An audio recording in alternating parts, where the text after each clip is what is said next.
arranquemos como veníamos. Entonces, lo que nos decía Byron con esta diapositiva que a mí me encanta, de la replicación o de la época en que se tomó entonces el inicio quizás de la primera parte de lo que sería. Y luego aparece un metabolismo ya a algo que es vida, pero no necesariamente aparecen células como tal, o no necesariamente ver que hay algo que aquí nos abre la historia en tres vertientes: los virus, los viriones y por supuesto las primeras células protoviontes o protogenotes, ¿sí? Entonces, con Byron, y aquí vamos a tener otro actor. Los lípidos entonces van a cambiar absolutamente la condición. La idea de quizás un metabolismo extracelular donde podía suceder la actividad de réplica de biomoléculas con interacción, por ejemplo, de quizás por fósforo algunas ATP, etcétera, etcétera. De todos modos, todavía no es claro que todo es ATPs, por otro lado la producción de azúcar, por otro lado la fotosíntesis, ya el enriquecimiento de todas esas vías a otro en un solo proceso. Eso sería, digamos, una gracia, establecer que todo eso pasó en 300 millones de años. No hay, perdón, no hay todavía evidencia de... Me devolví. Entonces, esta es la famosa de las inicialmente y luego biomembranas, es decir, vamos a ver que es posible fabricar estas estructuras ya actualmente. Ya varios laboratorios en el mundo tienen esa tecnología, son capaces de construir estas, y quienes tuvimos la posibilidad de recibir la vacuna de Moderna o de una de estas en la época de la pandemia, pues nos transportaron ese material en esto que le llamamos hoy actualmente liposomas. Bien, entonces volvamos a los viejos recuerdos, porque no pasan tan de largo. Básicamente, algunos hace muchos años tuvimos la oportunidad de leer un librito que se llama El origen de la vida, de don Alexander Oparin, muy famoso. En español no llegaron todas las ediciones. Esta, nuevamente, la segunda, quizás la más completa, es de 1953. ¿Qué más pasó en 1953? ¿Quién me recuerda? ¿Qué pasó? ¿Qué? Claro, el experimento de Stanley Miller y Urey, efectivamente, y en ese mismo año también salió la publicación de ¿qué? De la estructura del ADN, ¿sí? Entonces, miren que tenemos, o no, digamos que yo soy el que tiene la aplicación con 1953, no nací en ese año, no, afortunadamente, ¿sí? Pero, para fortuna de muchos que lograron vivir en la década de los 50, pues ese fue un momento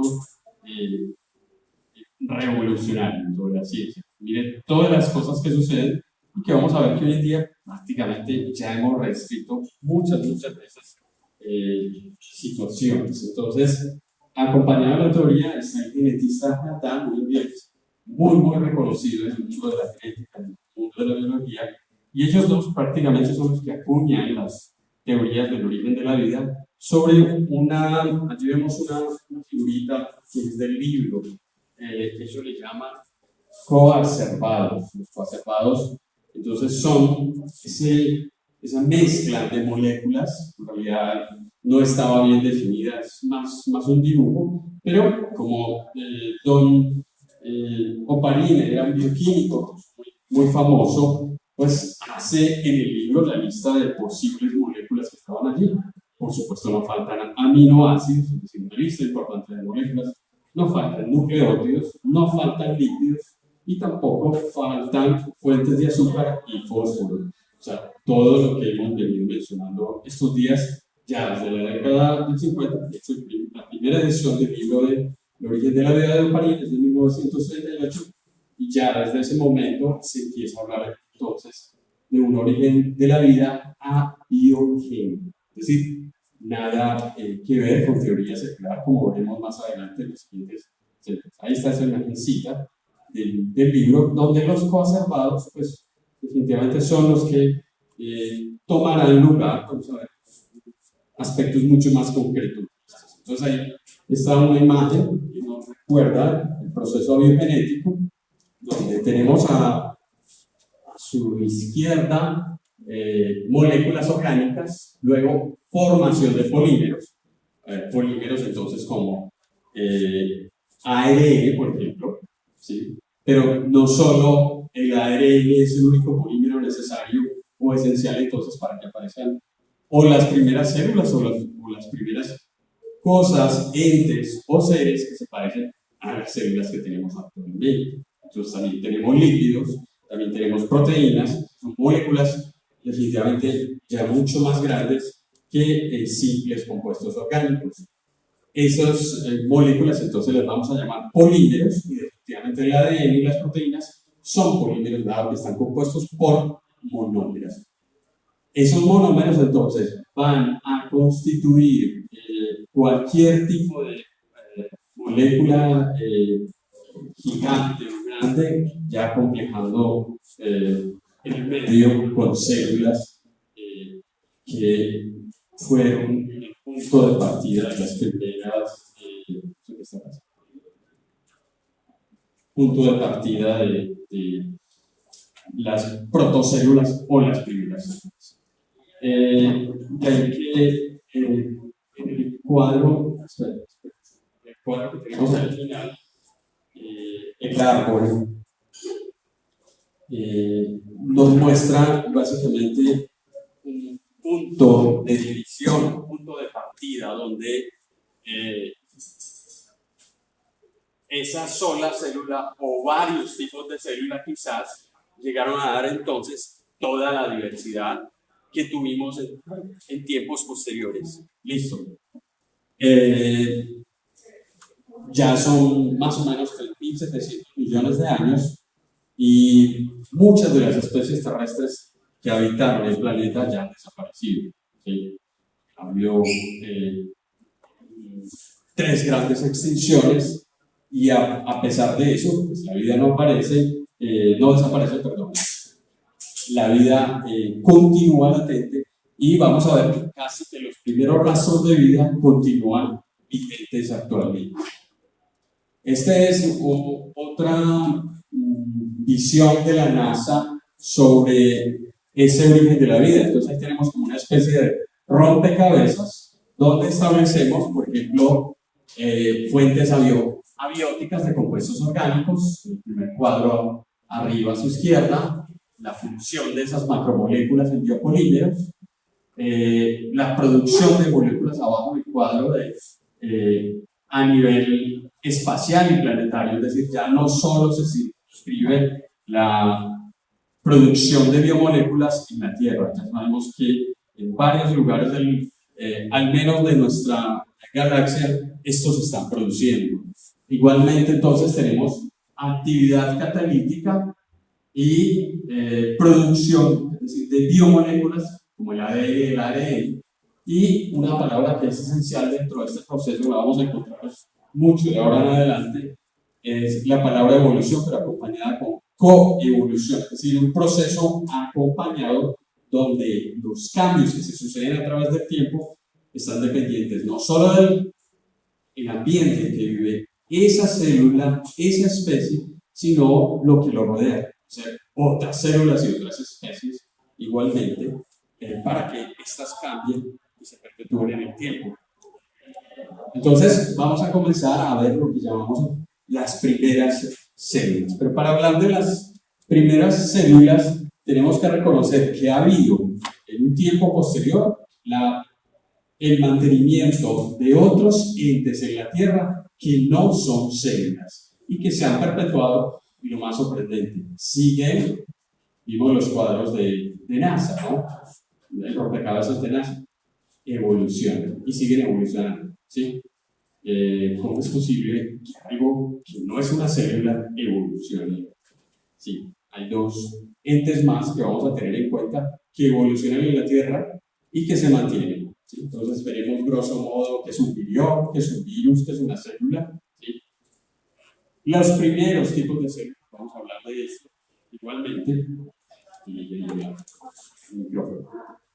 Luca y otros, principalmente, y esas primeras células. Entonces, lo que consideramos actualmente como bacterias y arqueas, de dónde vienen, ¿sí?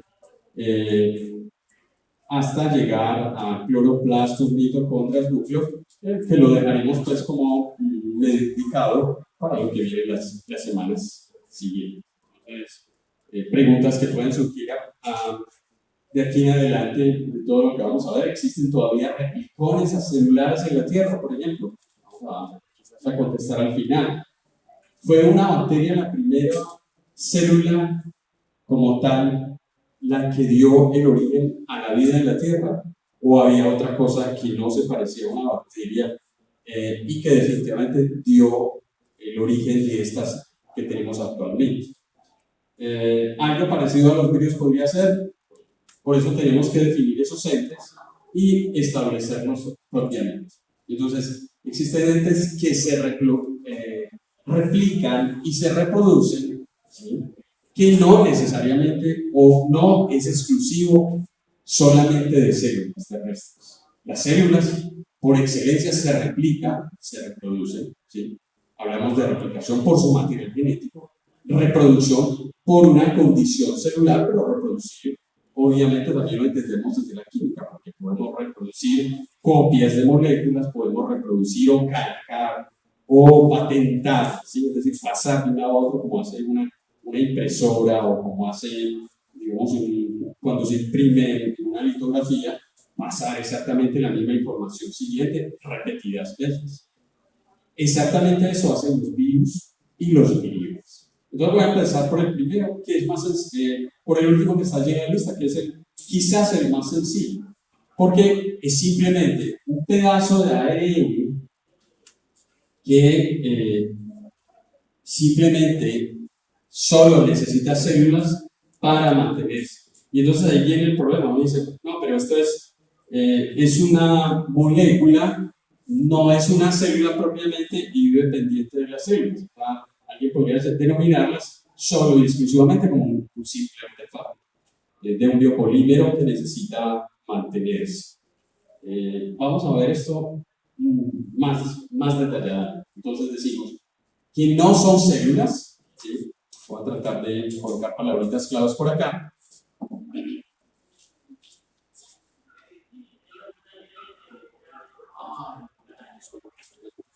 Si alguien tiene un marcador que me pueda permitir.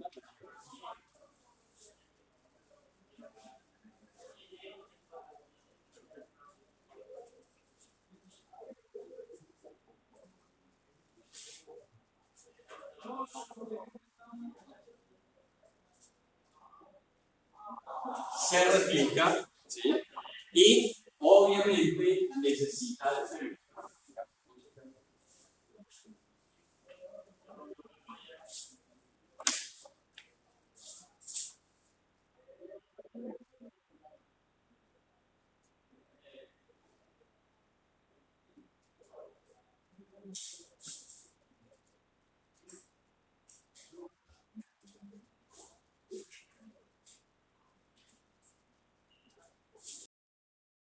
Entonces decimos que depende de las células para mantenerse, ¿sí? Si hablamos de que es el mundo de RNA que existe hoy tal cual, no podríamos decirlo de esa manera, porque coexiste, no existe en solitario, o por lo menos hasta el momento no tenemos evidencia que esa estructura, que ese biopolímero se mantenga en solitario. No hay eso. Sabemos, o lo que conocíamos hasta hace algunos años, por lo menos antes del 2017, era que solamente vivían en plantas, que se mantenían en plantas. Hoy esa historia ha cambiado completamente. Sabemos que están en todos los animales y en bacterias, y pues desde el 2023, una investigación que hizo recientemente encontró que quizás todos los seres de la Tierra llevan o portan virioides, ¿sí? Estos virioides son, por supuesto, como lo dice ahí, quizás, Diner dice que quizás son fósiles vivientes de los primeros ARN, ¿sí? No hay ningún dato hasta el momento, pues, de que sepamos que se pueden reproducir, o quizás, ¿sí? Como lo discute en el artículo, la maquinaria esencial que se daba en la época del mundo ARN fue más favorecida actualmente a mantenerlas por células y eliminar esa condición de autorreplicación. Bueno, entonces, este estudio del IE en el 2023 demuestra que muchas especies terrestres portan virioides, y esos virioides pues fueron encontrados o fueron identificados extrayendo material de algunas especies, pero haciendo un gran estudio a nivel de bioinformática, buscando en todas las bases de datos. Ya les comentaba en la clase anterior que actualmente tenemos 1 millón de genomas de bacterias. Eso permite hacer un recorrido, un análisis de toda esa información y en aproximadamente entre 100 y 100.000 y 150.000 genomas que ya tenemos de eucariotas. También podemos hacer ese estudio o ese reconocimiento buscando entonces pedazos de ARN. ¿Cómo buscaríamos pedazos de ARN habida cuenta que sabemos actualmente que es ADN lo que guardamos en los bancos? A ver, ¿quién me puede dar una idea o quién ha escuchado cómo solucionar ese aspecto? ¿O se guarda información dentro de las células de ese tipo? Actualmente tenemos esa evidencia, ¿sí? Especialmente quien dio las pistas fueron las bacterias, porque CRISPR, que es un pedacito de genoma asociado a una proteína que tienen las bacterias, elimina todos estos pedazos indeseables y se encontró asociado, ¿sí?, al genoma, es decir, se hizo conversión de ARN a ADN, ¿sí?, se hizo una transcripción inversa y se pudo encontrar pedacitos de virioides dentro de las bacterias, ¿sí? Posteriormente se hace búsqueda en los genomas de eucariotas y se encontró que el genoma humano porta un pedacito de virioide. Esta es básicamente la forma de hacer búsqueda en las bases de datos,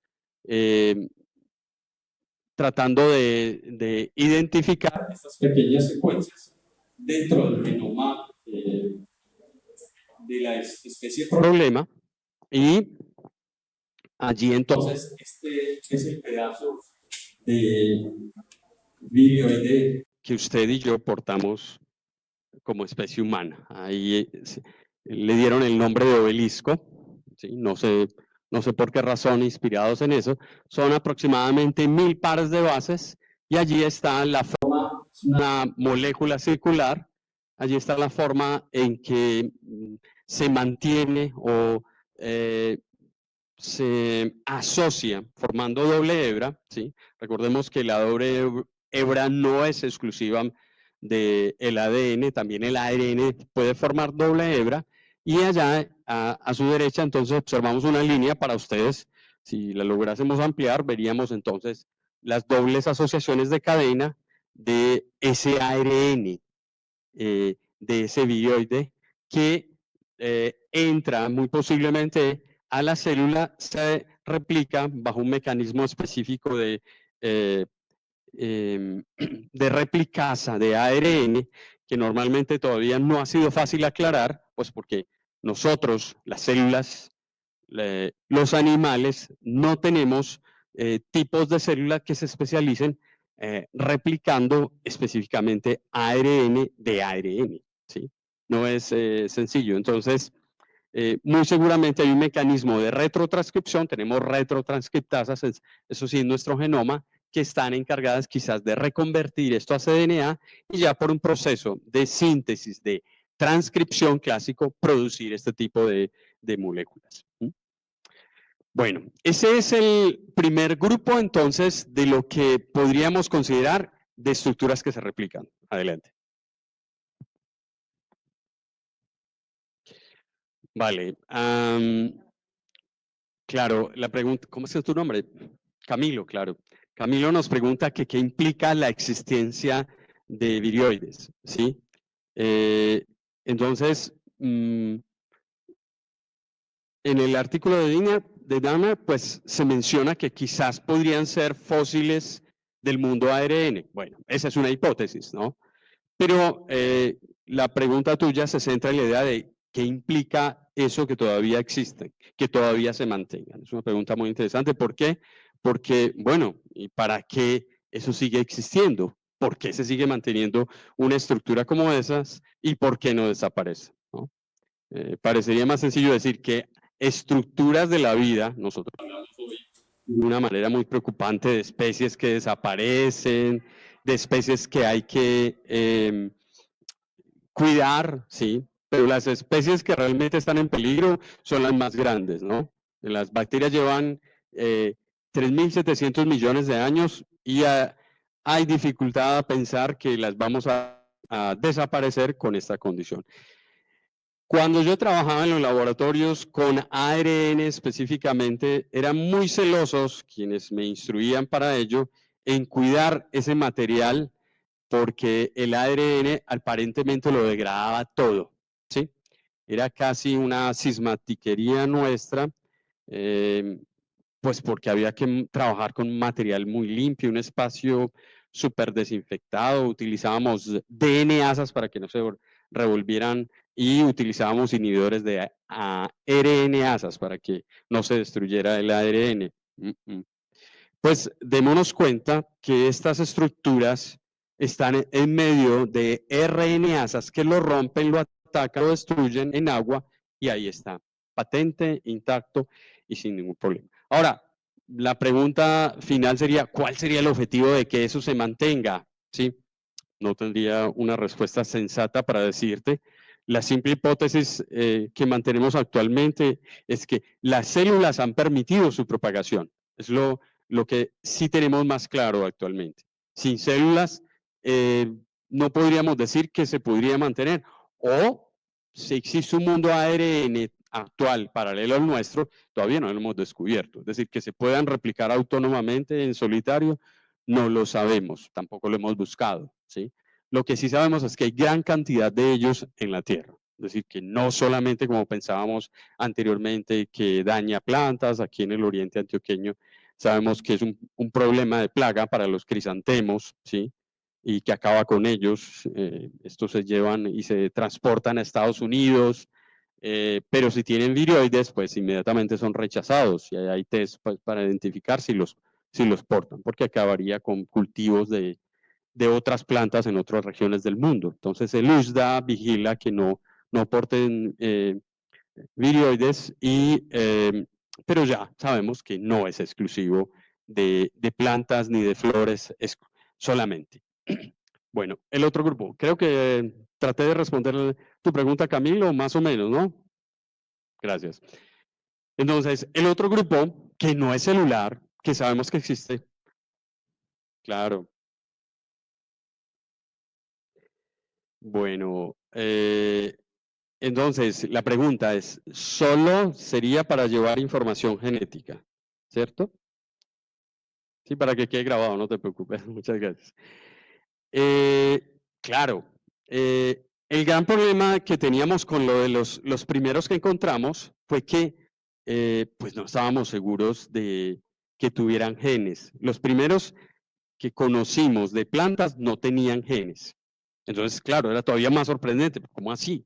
Que el material genético terrestre debe tener genes. Ellos no portaban genes. Pero, sorprendentemente, los que ya encontramos en humanos y en otras especies, sí ya portan algunos genes. Entonces, ahí se parte un poco la historia en dos, porque algunos son pedazos de ARN definitivamente agenéticos, permítaseme la palabra, ¿sí? O no genéticos, ¿sí? O la pregunta es, ¿lo genético, lo que conocemos hasta ahora es un marco de lectura abierta? Para los astrónomos, los físicos, un marco de lectura es un pedazo de ADN que tiene información que va a codificar para una proteína, ¿cierto? ¿Me equivoco o no? Entonces, eso no lo encontrábamos en esos primeros viroides, ¿sí? No los había allí, pero ya hemos encontrado primeras evidencias de que sí, algunos portan genes, especialmente en el obelisco humano hay 2 proteínas que son portadas allí. Bien, entonces cerremos por el momento lo que son los viroides, ¿sí? Los viroides entonces son pedazos de ARN. Última primicia, ya se encontró un pedazo solitario de ADN también, ¿sí? Recientemente, que vive solo y parece que se comporta parecido a este caballerito, ¿sí? Entonces ya tenemos 2 fragmentos de biomoléculas que al parecer viven en solitario, pero, aclarar, se reproduce dentro de células, no se puede fabricar independientemente. El otro grupo grande, no celular, que también se replica en la Tierra, ¿sí? Es decir, cumple ese primer pedazo de ser un replicón y evolucionar, son los virus. No es ni más ni menos algo celular, no son células. No presentan, digamos, en un momento dado metabolismo, nunca pueden realizar metabolismo, ¿sí? Y nosotros le llamamos virus a esa información genética encapsulada en proteínas, o sea, guardada en cápsides, que cuando funciona dentro de una célula es un virus. Cuando vive en solitaria o en solitario no le llamamos virus, le llamamos virión, ¿sí? Entonces no confundir con la palabra virioide y virión. Virión es un pedazo, ¿sí?, de ADN o ARN que va a hacer un virus, que va a infectar una célula y mientras no esté replicándose o funcionando dentro de una célula, le podemos llamar virus. Por supuesto que dentro del mundo de la biología le llamamos virus a aquellos que funcionan como virión o virus, pero hacemos esa importante aclaración. Entonces, solo se replican también dentro, para que lo tengamos.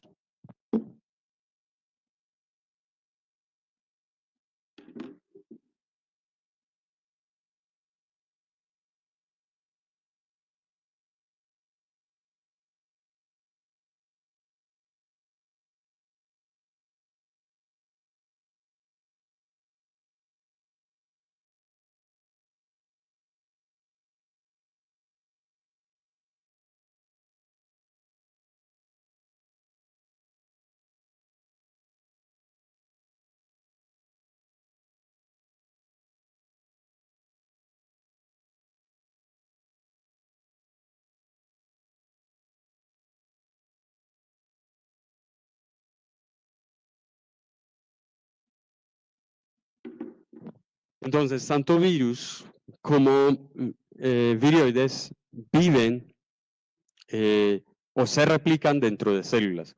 Pueden estar independientemente de las células en solitario, pero allí no tienen ningún funcionamiento. Es decir, es un ente más que está allí en la Tierra, que está allí en un ambiente, pero no va a afectar absolutamente nada, ni se va a replicar en solitario jamás. Necesita siempre del soporte celular.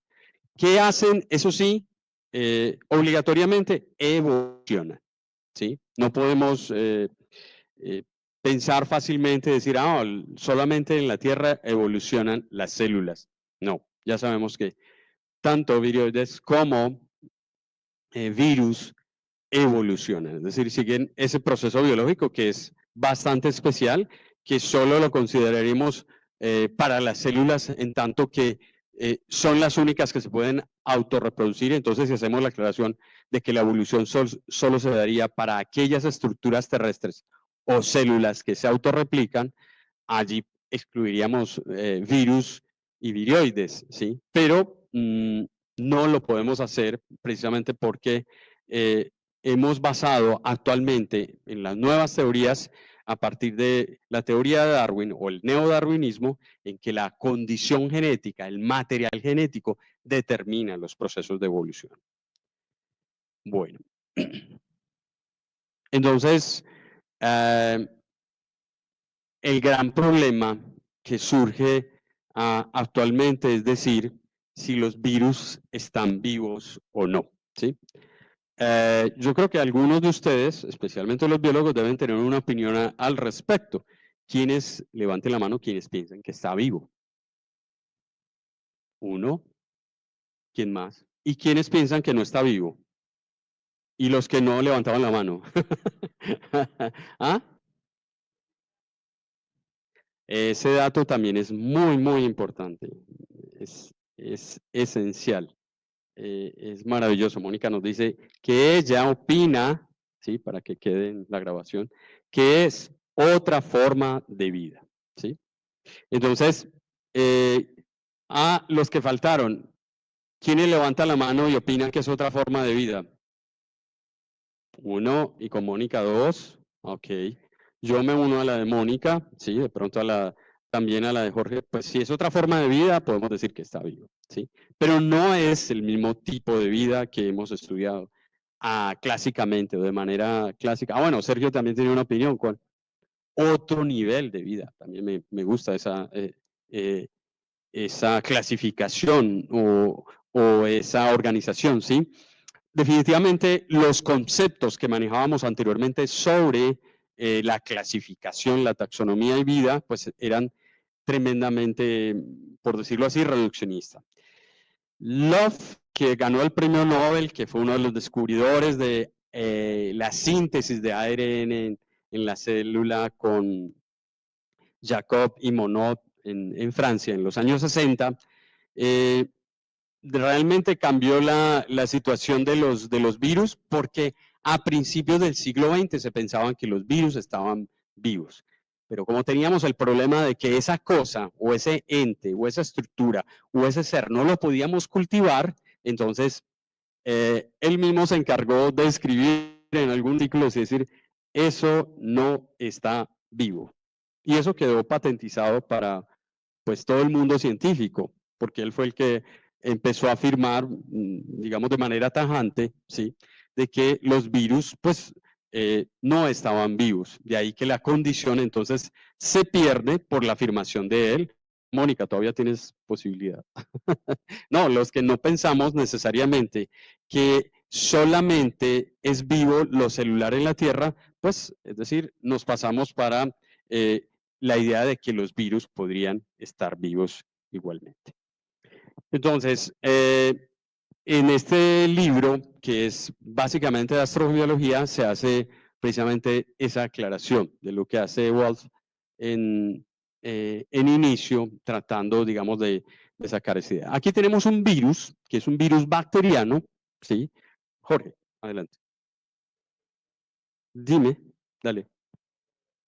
Ah, qué pena, discúlpame. No te estaba mirando.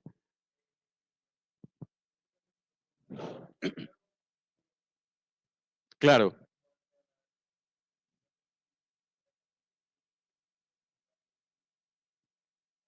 Uh-huh. Sí,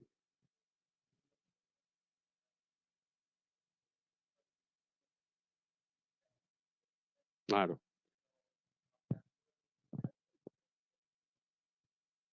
Sí. Voy a dejar la pregunta para que quede en grabación. O sea, estamos. La pregunta, recuérdame tu nombre. Esteban.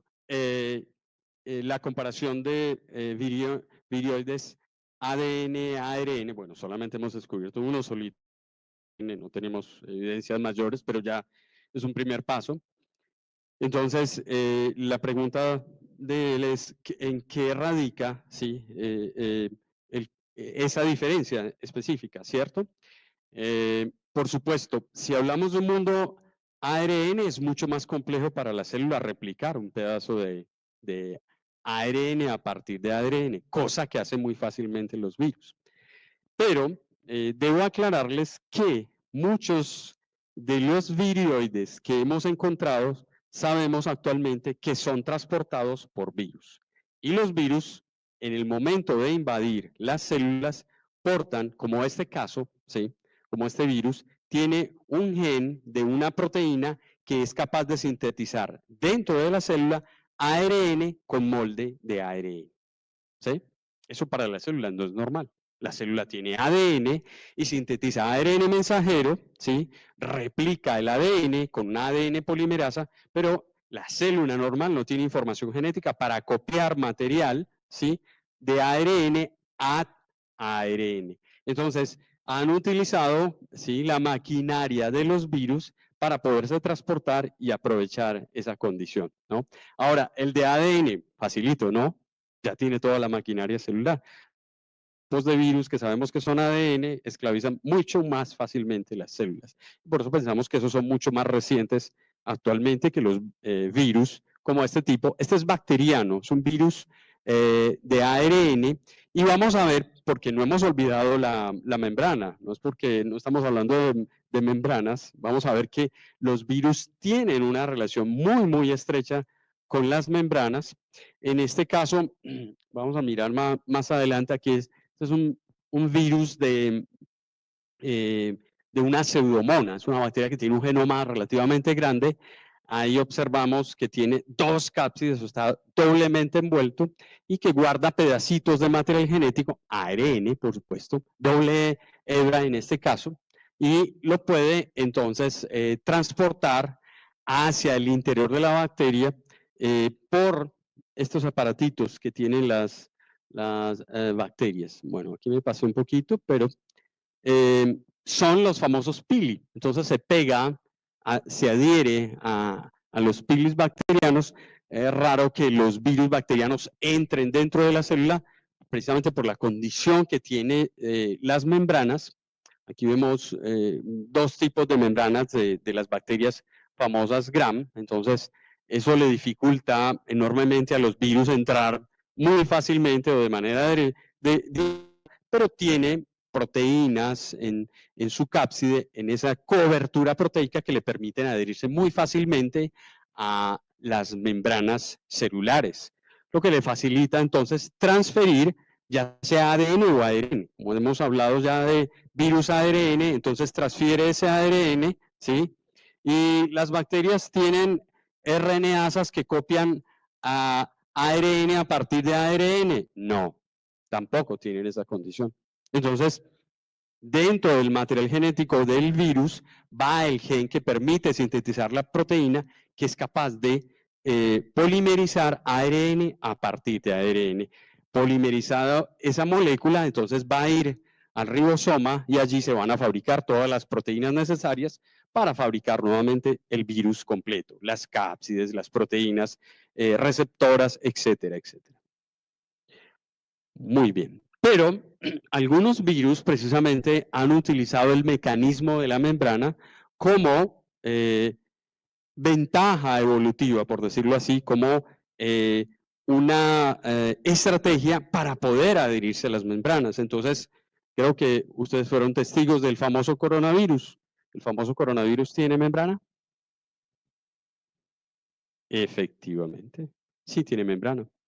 Y claro, entonces muchos decimos, no, pero es que los virus propiamente no tienen membrana. Es cierto, porque la toman de su célula huésped, ¿sí? Entonces, ok, no la tienen, pero la toman de su célula huésped. Entonces, ¿cuál es la idea? ¿Tienen o no tienen? ¿Sí ven? Esas son las pequeñas, tontas discusiones que a veces determinamos en la biología por decir, no, como la toma del huésped no es de él. ¿Cómo así? ¿Sí? Entonces, si yo pinto un carro un día azul y luego le cambio de color, entonces ya deja de ser azul. Claro, efectivamente. Entonces, si portan una membrana es porque han utilizado estrategias para apropiarse de esa membrana. Y allí entonces podemos decir que tenemos ya tipos de virus que tienen membrana, ¿sí? Que no la van a utilizar como las células, por supuesto, ¿sí? no pueden hacer división celular, y en el momento de decir que tomaron una membrana, tampoco podemos decir que se transformaron como una célula, ¿sí? Ahí hay una diferencia importante. Entonces ahí vemos varios ejemplos de algunos virus con membrana. Está el virus de la gripa, el famoso de la influenza. Tenemos el HIV, el virus Zika, que es muy común en nuestra tierra.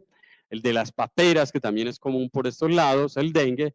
Y pues, por supuesto, lo inolvidable coronavirus, o sea, ¿sí? Que todos portan membranas acompañados de otras proteínas. Entonces, ahí tenemos, grosso modo, dos tipos de entes terrestres que se replican y que evolucionan, ¿sí? No tienen membranas propiamente. Dale, Esteban, ¿cierto? Dale, Esteban.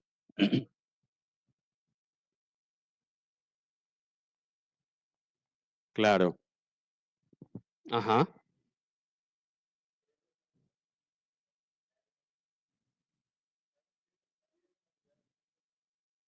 Bien, eso es de las definiciones que tenemos de NASA, de las definiciones que tenemos del mundo de la complejidad, claro está. Muy bien.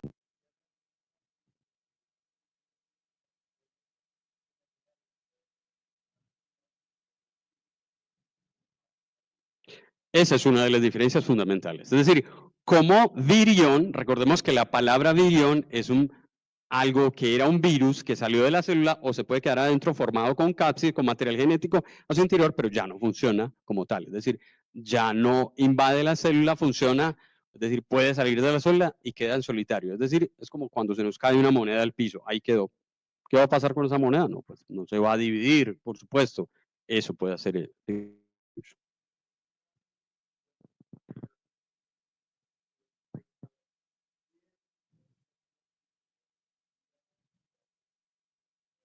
Ajá.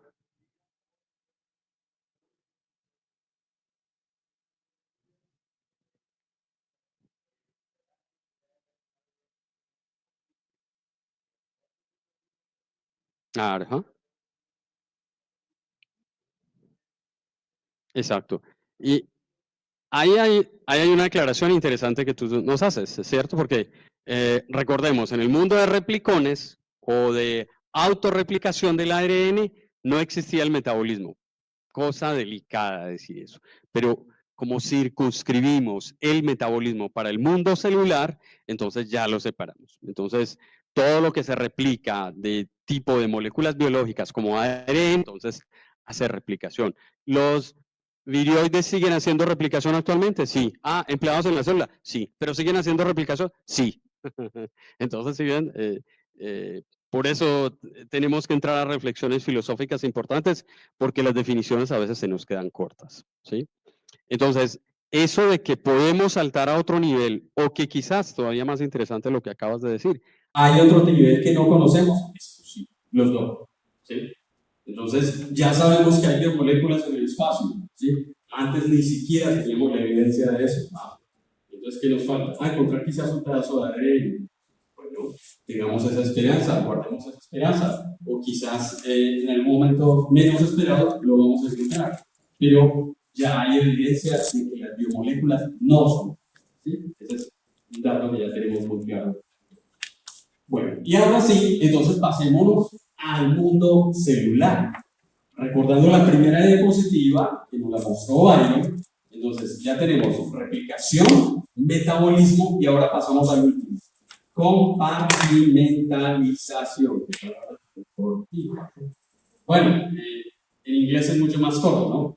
Un compartimiento, ¿no? Pero pues en español, aunque adjetivizamos un montón de cosas, y entonces nos quedan palabras gigantes como esa, ¿sí? Y precisamente lo que determina esos compartimientos, entonces ya es que es lo que establece toda la diferencia con virus y virus. La presencia de qué? Membrana. Ahí establece toda la diferencia. ¿Sí? Entonces, el metabolismo, ¿sí?, queda guardado dentro de una membrana. A mí me parece eso muy mágico todavía. Es decir, que el metabolismo quedó guardado dentro de una membrana. sea, como si antes no existiera, y entonces es muy complejo decir que el metabolismo arranca dentro de las membranas. Eso me parece difícil demostrarlo actualmente, porque ya les dije que podemos hacer PCRs en los laboratorios sin necesidad de células.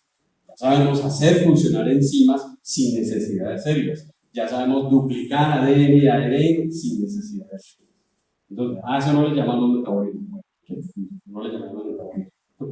Es complejo. Entonces, pudo haber sido, esa es la otra historia. ¿Cuál fue el primer material genético que se guarda en esos compartimentos de membranas? ¿ADN o ARN? ¿Sí? Porque tampoco tenemos la evidencia súper asegurada que lo primero, entonces, todas las células terrestres portan como material genético ADN, entonces ya aseguramos que lo que primero debe haber existido, ¿sí? Como molécula en los primeros replicones, es ADN. Bastante tendencioso, todavía es necesario. Entonces, la precaución es una de las cosas más importantes en la ciencia, o lo que llamamos nosotros el beneficio de la duda, nos asegura decir, no, posiblemente o ARN o ADN debieron haber sido los iniciadores dentro de esas primeras protocélulas, dentro de esas primeras estructuras que tuvieron la capacidad, ahora sí, de replicar, de seguir haciendo replicación, pero además de copiarse, es decir, de dejar la misma información en dos pedazos, ¿sí?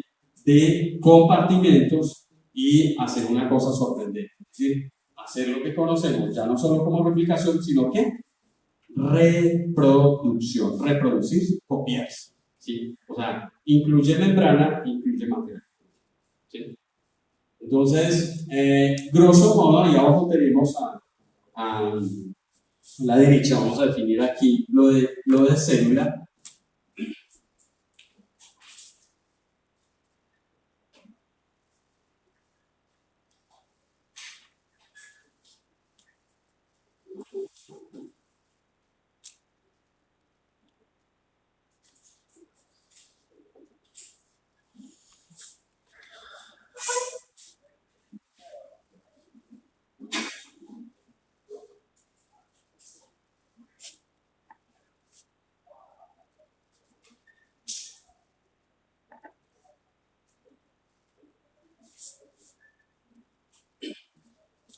Entonces, tenemos la posibilidad actualmente de imaginarnos o de hipotetizar que tanto ADN o ARN entonces pudieron ser ese primer material genético para posteriormente continuar el proceso de reproducción, de replicación del material genético, del ADN o del ARN y de copiar células a células. Ahí viene la escala donde básicamente todavía no establecemos diferencias porque lo que hacen virioides, lo que hacen virus y lo que hacen células es copiarse, replicarse, ¿sí? Por eso la palabra replicación es muy difícil separarla de la palabra misma como reproducirse, ¿sí?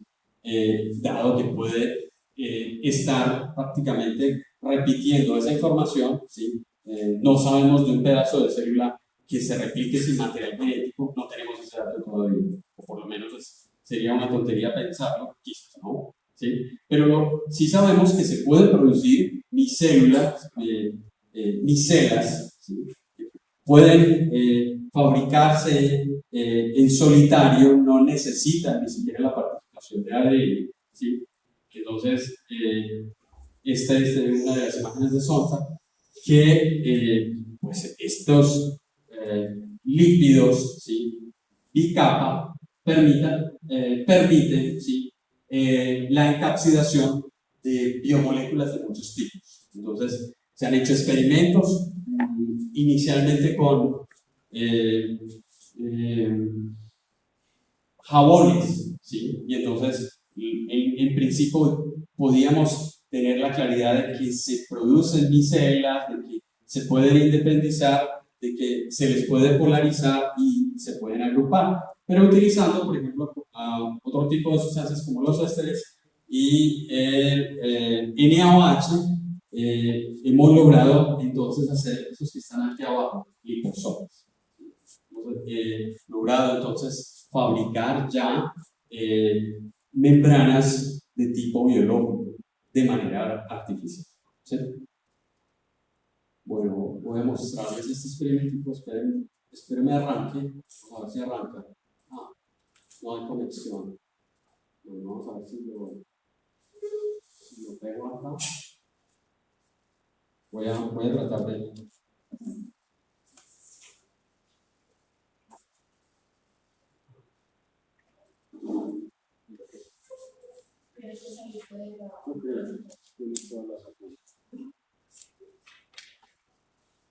Vamos a ver si hay internet. Vamos a ver si...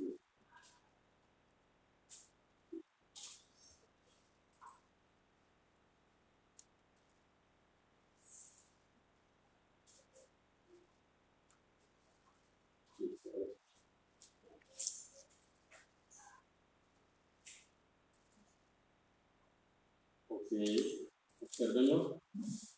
Eso es aceite de oliva en agua. Y se le agrega un jabón, un detergente. ¿Sí? Un experimento tremendamente simple y sencillo. Pero vemos cómo podemos romper fácilmente toda una capa de líquido que no se puede disolver, por supuesto, dentro del agua, pero que al agregar el detergente, estas pequeñas partículas pueden incorporarse de manera protegida dentro del agua. ¿Sí? Vamos a seguir.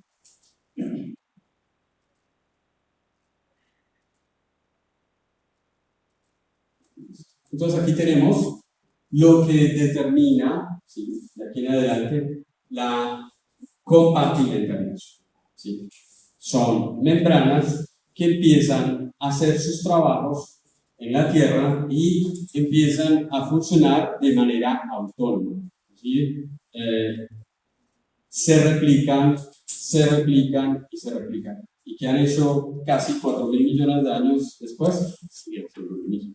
¿Sí? No ha parado ese proceso. Entonces, aquí tenemos un artículo que pues, es esencial, los estudios actuales, donde pues, se determina desde el inicio que los lípidos están también asociados en el origen de la vida. Por supuesto, hablamos de ADN, hablamos de ARN en el origen de la vida. Hipotetizamos muchos aspectos y muchos estudios evolutivos con proteínas, pero todavía no queda claro la relación de los lípidos dentro de la historia de la evolución. Si es un elemento esencial para conformar célula, cómo esas estructuras entonces han evolucionado a través del tiempo. Y es que muy posiblemente esos lípidos, recordemos que conforman, ¿sí?, una asociación con fósforo, ¿sí?, y otros tipos de moléculas como el glicerol, ¿sí?, e incluso algunos aminoácidos o otras moléculas, unos radicales asociados, entonces van a conformar una verdadera estructura llamada fosfolípido, ¿sí? Aquí tenemos en esta tabla dentro del artículo la clasificación de esos tipos de fosfolípidos, donde muy posiblemente sea la mezcla de algunos ácidos grasos, ¿sí?, asociados, por ejemplo, con ésteres o alcoholes, ¿sí?, y dependiendo del tipo de organismo o dependiendo del tipo de célula, pues hemos encontrado, digamos, en algunos organismos alcalinaminas, alcoholes grasos, por ejemplo. Todo decir alcohol. Sí, y algunos lípidos asociados a azufre también, ¿sí? Entonces, con ellos actualmente se hacen estudios de biopolímeros y actualmente pues hemos avanzado enormemente a utilizarlos en el mundo de la biotecnología. Sin embargo, todavía queda mucho por demostrar y estudiar Y mucho de lo que actualmente hoy conocemos o tenemos dentro del mundo de la genómica nos ha permitido aclarar algunas proteínas que tienen la capacidad de sintetizar estos compuestos en las vías metabólicas, ¿no? Sin embargo, la pregunta es cómo se sintetizaron en su inicio si no había metabolismo. ¿Alguien me puede dar una idea? ¿Recuerdan la química del petróleo? ¿Cómo se sintetizaron inicialmente si no había metabolismo? ¿O tuvo que haber metabolismo para sintetizarse ellos mismos? ¿Qué idea me pueden dar usted o ayudarme a aclarar? A ver. Está claro, suficiente. Entonces, es el metabolismo el que fabrica lípidos. ¿Y entonces cómo se formaron las primeras células? Claro. Ajá, exactamente.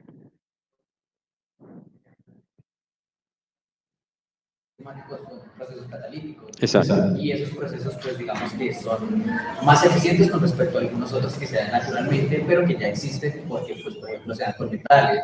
Entonces, un ejemplo son, no sé, las hidrolasas o las hidrogenasas, que utilizan para hidrogenar dobles enlaces.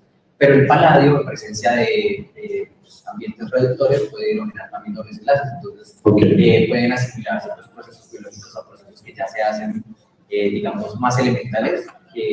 No biológicamente. Sí, exacto. Necesariamente tuvo que haber entonces una química que permitió la fabricación de varios de estas moléculas, ¿sí?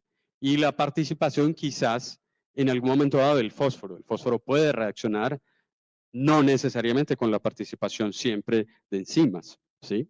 Entonces, se acompleja como difósforo, trifósforo, etcétera, y puede entrar en un proceso de reacción para cambiar algunas moléculas específicas. Recordemos también que la Tierra tiene muy poco fósforo, ¿no? Entonces, donde se debió haber presentado, necesariamente debió haber habido fósforo allí para contribuir a la fabricación de fosfolípidos, ¿sí? Entonces, esta es una fotografía del experimento dentro del mismo artículo, donde se forman estructuras tipo vesículas, ¿sí? Y esas vesículas están teñidas con algunos colorantes específicos y permiten entonces ver la formación, ¿sí?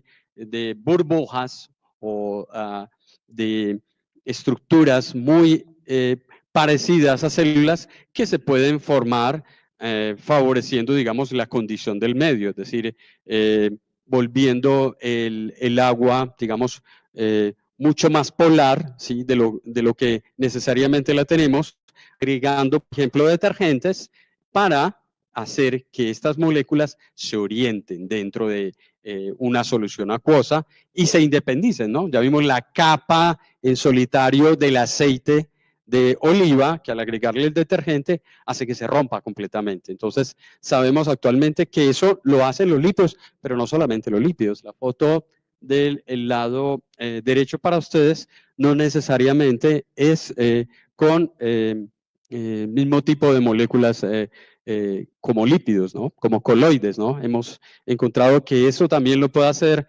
la naturaleza de manera no biológica en otro tipo de estructuras moleculares, ¿sí? Entonces, estos son nuestros genios hoy en nuestra clase, los fosfolípidos, ¿sí? No tan bien valorados en su inicio. El ADN se tomó toda la historia de la biología en los primeros 50 años.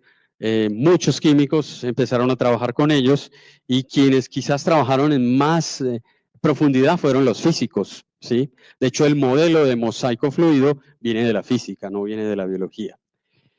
Entonces, allá a su derecha tienen un modelo estructural básico, es decir, el fósforo como elemento pues, que soporta un radical que va hacia el medio, ¿sí? Hacia el interior enfrentado con otro fosfolípido, entonces tendríamos un glicerol y la cadena entonces de,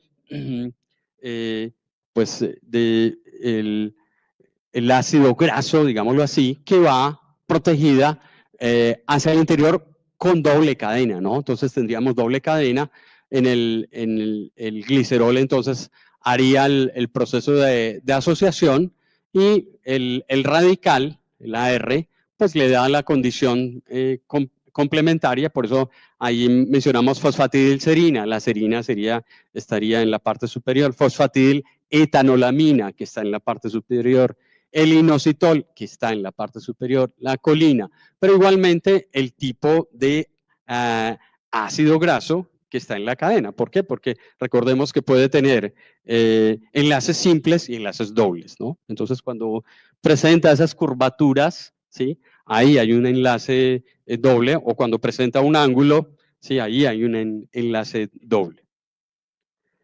Pero no solamente fueron los fosfolípidos los únicos que permitieron la formación de membranas. También tenemos otras moléculas bastante complejas, ¿sí? No solamente de unos cuantos carbones, como los tipo colesterol, ¿sí?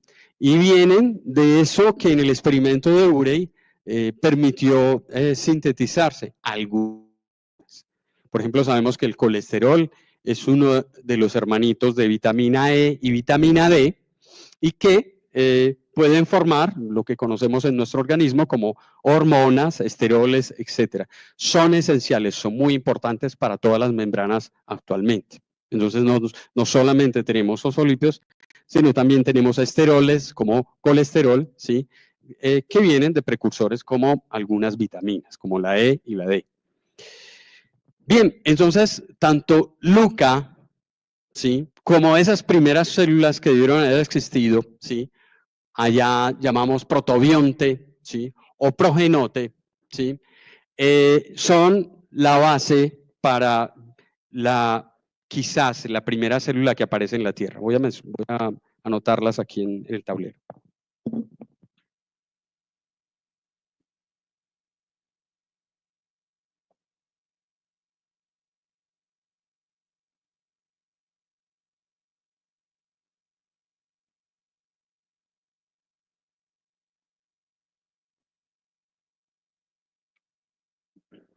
Y aunque podríamos decir que pues, es prácticamente lo mismo, no, la definición de Luca va más a una necesidad taxonómica dentro de la biología, es decir, de establecer un referente para ahí desarrollar todo lo que conocemos en biología o en la vida como evolución, ¿sí? No necesariamente cuando hablamos de protobionte o de progenote, está estrechamente asociado a un proceso de evolución, sino a un punto de partida. En protobionte, ¿sí? Hablamos, por ejemplo, de protocélulas donde los lípidos se asocian para conformar esa primera estructura que en algún momento dado se debió haber dividido. Quizás en un momento dado hubieran existido muchas protocélulas, pero que no tenían la capacidad de dividirse, ¿sí? ¿De quién tuvieron que aprenderlo? Pues si el ADN o el ARN que existió en ese momento ya tenían la capacidad de replicarse, pues simplemente era guardar esa misma copia dentro de dos compartimentos, ¿sí? Eso parece muy simple, ¿no? Pensaríamos que sí, simplemente pues es duplicarlo y guardar pedazo y pedazo. Sencillo, ¿no? Bueno, y el progenote, digamos que también es un sinónimo de protobionte, pero hace más énfasis en la forma primitiva, es decir, se asocia más con la idea de Luca, pero con la idea de un iniciador, ¿sí? Porque en la evolución es muy importante la idea de Luca, pero también en el mundo celular es importante demostrar algo que fue un inicio, algo que dio un punto de partida. No sabemos si va a evolucionar o no, esa es otra condición. Entonces, a partir de ahí, en la imagencita que tenemos ahí abajo, es una protocélula que tiene entonces en su interior material genético, ¿sí? No sabemos cuál. No podíamos definir todavía, seguramente ADN, no, ¿sí? Ahora, si el mundo ARN fue primero, entonces, bueno, hipoteticemos que primero fue ARN y que a partir de ahí entonces se da la formación de polímeros, ¿sí? Pero ahí aparece algo muy, digamos, especial, que son las proteínas, ¿sí? Casi que indicando que el inicio, ¿sí? De las primeras células necesariamente tendría que haber tenido proteínas. ¿Están de acuerdo con la imagen? Complejo, ¿no? Eso es lo que tenemos, y es lo que tenemos en todas las publicaciones actualmente. Es decir, quizás necesariamente en un momento dado, las proteínas entonces se debieron haber asociado con ese material genético y permitir un proceso de división más complejo aún. No es lo mismo decir que el material genético se va a replicar, va a repartirse en 2 compartimentos y no importa el resto. No, todo lo que haya ahí también tiene que ir en cantidades proporcionales. Mucho más complejo. Ahí aparece para nosotros la palabra complejidad, ¿no? Definitivamente. Bueno, entonces aquí tenemos una protocélula, ¿sí? Un fragmento encapsidado, ¿sí? Permítaseme la palabra del mundo de la virología, ¿sí? Guardado, en el cual podía alojar muchas moléculas, ¿sí? No solo de tipo ARN o ADN. Lípidos también podía guardar, efectivamente. Podía guardar azúcares, por supuesto. Y proteínas, aminoácidos, igualmente. Entonces, esa condición, en una de las teorías de Sonstag, habla de que quizás en el medio hubo una característica de competir de estas membranas por el medio, ¿sí? Por adquirir moléculas, ¿sí? Donde él habla de una manera, pues que a mí me parece gracioso, comer. Esa palabra no la habíamos insertado todavía hasta el momento, ¿sí? Utilizamos palabras más técnicas, Nutrirse. Alimentarse, etcétera, etcétera. Pero la idea de absorber moléculas del medio es una especie de competencia. Es decir, necesito moléculas del medio. ¿Por qué? Porque ya estaba entonces situado o asentado, ¿qué proceso? El famoso metabolismo, ¿sí? Y ahí cambió todo. Ahí cambió todo, ¿sí? Recordemos, asociamos metabolismo con energía. O sea, ya la idea no es solamente encapsidar información, guardar moléculas y replicar el material genético. No. Necesitamos energía aquí. ¿Y de dónde voy a sacar la energía? El medio entonces me va a proveer de energía. Pero hay otras células o hay otros protobiontes que también están allí. Empieza un proceso de competencia. ¿Sí? Empieza un proceso donde adquirir moléculas, llevar y traer moléculas se vuelve todo un comercio, digámoslo así para que lo entendamos. Traer, llevar, división, traer, llevar, división, traer, llevar, etcétera, etcétera. Entonces, ahí en ese medio se empezará a complicar un poco más esa condición, ¿sí? Vamos a ver qué sucede más adelante. Sí. Ya en los años 70, un húngaro, ¿sí? Tibor Gatti, también publica un libro, pues es decir, eso sigue siendo moda, no creo que hemos publicado el último libro sobre la vida, publicando libros sobre la vida, y él publica el libro que se llama Principios de la Vida, donde crea la palabra quimiotrón. No sé si lo estoy leyendo, quimiotón, ahí sobra un A. Y entonces establece ya de manera precisa, ¿sí? Que la vida debe tener 3 procesos. Debe tener metabolismo, debe tener autorreplicación y membranas lipídicas, ¿no? Tremendamente reduccionista, pero no se sale de lo que conocemos actualmente como célula. Es decir, las células están ahí, están enmarcadas dentro de eso y pues debemos, digamos, entenderlas o aceptarlas como tal. A partir de ahí, entonces, ya se establece que quizás las primeras células que debieron haber existido en la Tierra ya presentan entonces los 3 procesos: compartimentalización, metabolismo y replicación. Listo, hágase la luz, ya está la vida hecha. Facilito, ¿cierto? Muy sencillo. El cuento resulta muy fácil de contar, ¿no? Sí. Y bueno, yo voy a empezar con don Cavalieri Smith. Seguramente lo vamos a tener que seguir viendo porque hoy no vamos a terminar, pero voy a dejar definidas quizás las primeras células que se tuvieron en ese momento o que él imaginó en ese momento, dado que ha sido uno de los grandes taxónomos de biología, pero que ha, digamos, insertado la idea tanto de lo genético la idea tanto desde lo molecular y la idea tanto desde lo ecológico, ¿sí? Es una persona muy respetada dentro del medio biológico, ya murió para nosotros, pero él, digamos, dejó en parte las bases de lo que conocemos actualmente en el mundo de la biología, de los orígenes de las células actualmente. Entonces, hablamos de unas primeras células que dieron existido de tipo bacteriano, ¿sí? Quizás fueron las bacterias lo primero que debió haber existido en la Tierra. Entonces, ¿de qué tipo de células estamos hablando? Bueno, él se toma entonces el trabajo de comparar dentro de la información que tenemos de proteínas, dentro de la información que tenemos del material genético, de establecer dos tipos de grandes de organismos. Unos que son Negibacteria y otros que son unimembrana, ¿sí? Para lo que conocemos actualmente, allí dividimos dos grandes grupos, los que están con núcleo y los que no tienen núcleos. Para que lo entendamos, los que no tienen núcleo, entonces los denominamos actualmente procariotas, ¿sí? Y para los que tienen núcleo, los denominamos eucariotas, ¿sí? Pero allí, en los años 70, habíamos empezado a repartir las bacterias en grupos diferentes y entonces habíamos dejado establecidos dos grupos. No sé por qué se le puso a ese grupo el nombre de arquea, dado que para nosotros la palabra arquea significaba muy antiguo, ¿sí? Parece ser que la palabra arquea fue mal puesta porque parece ser que tampoco las arqueas son las más antiguas actualmente por las evidencias que tenemos.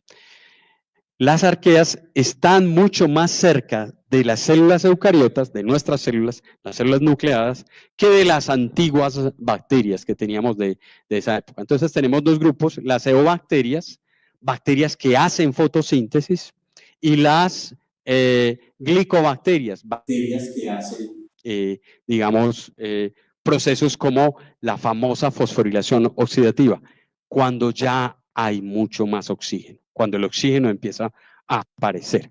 Vamos a ver si alcanzamos a adelantarme aquí a una pequeña peliculita. Quiero que la vean primero.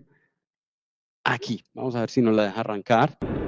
Para encontrar vidas más complejas, necesitaríamos saltar en el tiempo, a hace 3.500 millones de años, y a un océano poco profundo.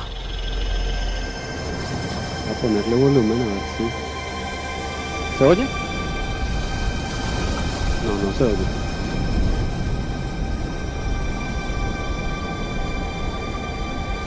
¿Qué pasa? Parecen rocas. O incluso plantas. Parecen crecer del lecho marino.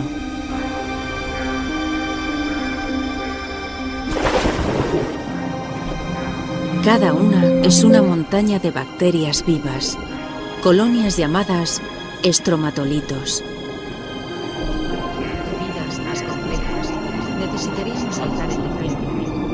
Como por arte de magia, estas bacterias transforman la luz del sol en alimento.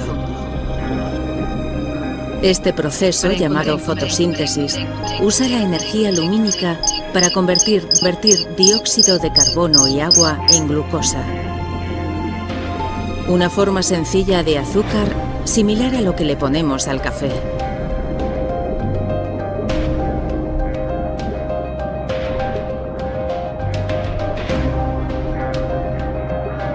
De esta transformación mágica surge un producto, un gas llamado oxígeno.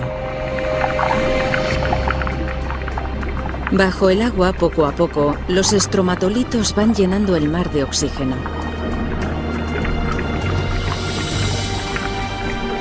A su vez, el oxígeno convierte los restos de hierro del agua en óxido. Este óxido cubre el fondo marino formando depósitos de roca ferrosa. Algún día nosotros usaremos este mineral para construir puentes, barcos y rascacielos.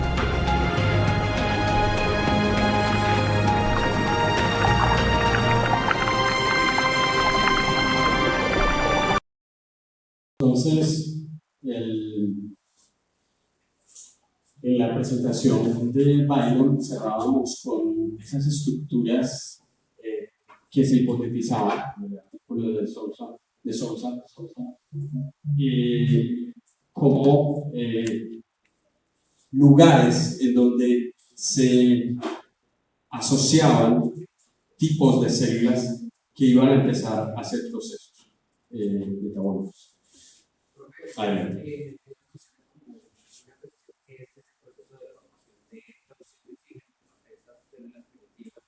Pero se estima el año pasado que hay productos que se llaman oxígeno negro, que se exportan a la protección biológica de producción de oxígeno. Digamos que tanto podría potenciar ese descubrimiento a la producción que se hace. Claro, van en contravía las dos, porque entonces si yo hablo que los estrematolitos, ¿sí? No voy a alcanzar a mostrar el otro artículo, pero en la próxima clase lo vamos a ver. Nos vamos a dar cuenta que definitivamente hay dos teorías que son muy difíciles pensarlas sin las proteínas. La fosforilación oxidativa es una, porque empieza a transformar el oxígeno. Ya no nos podemos imaginar una vida, una célula donde las proteínas son obligatoriamente esenciales para fabricar muchísimo más ATP. Pero no podemos imaginarnos la toma de fotones, ¿sí?, por la actividad de una ARN. No tenemos casi que la idea de decir, ok, las células se reprodujeron, el ARN hizo el proceso de duplicación celular, ¿sí?, y de dónde salió la energía. De ahí que es muy complejo pensar que la fotosíntesis, que es un punto de partida para empezar a acumular gran cantidad de energía, no es un proceso necesariamente aproteico. Es necesario las proteínas allí para empezar a fabricar muchísima más cantidad de ATP o tener la fuente de energía de las células para vivir, ¿sí? La fosforilación oxidativa, ¿sí? Fabricar mucho más ATP, entonces esa fabricación de ATP nuevamente está mediada por proteínas. Vamos a ver en la siguiente clase que hay otras condiciones. Vamos a ver esos tipos de células bacterianas que nos menciona Don Thomas. Ahora sí específicamente qué células ya arrancan lo que conocemos hoy como células bacterianas, células arqueanas o arqueobacterias y células eucariotas.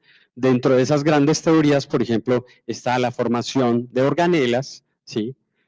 Ya sabemos que muchas bacterias presentan organelas y también la formación del núcleo, ¿sí? Dentro de la teoría de Lynn-Margulis, la teoría endosimbiótica, hablábamos de que algunas bacterias eran engullidas para formar organelas. Allí cuadra muy bien la idea de cloroplasto y de mitocondria, de núcleo no, ¿sí? Actualmente descubrimos un virus dentro de una pseudomona que es capaz de formar una estructura parecida a un núcleo dentro de una bacteria, ¿sí? Las teorías han cambiado enormemente, ¿sí? Y hemos descubierto recientemente nucleolas que solamente pensábamos que estaban dentro de los eucariotas, las células con núcleo, los hemos encontrado ya dentro de bacterias. Lo que vamos a ver en la próxima clase y cerramos con preguntas. ¿Qué otras preguntas tenemos? Bueno, vamos a hacer quiz dentro de 8 días, acuérdense. ¿Por qué? Porque el jueves es día festivo, ¿sí? Es el día del trabajo. Entonces, pues, pásenlo bien ese día, ¿sí?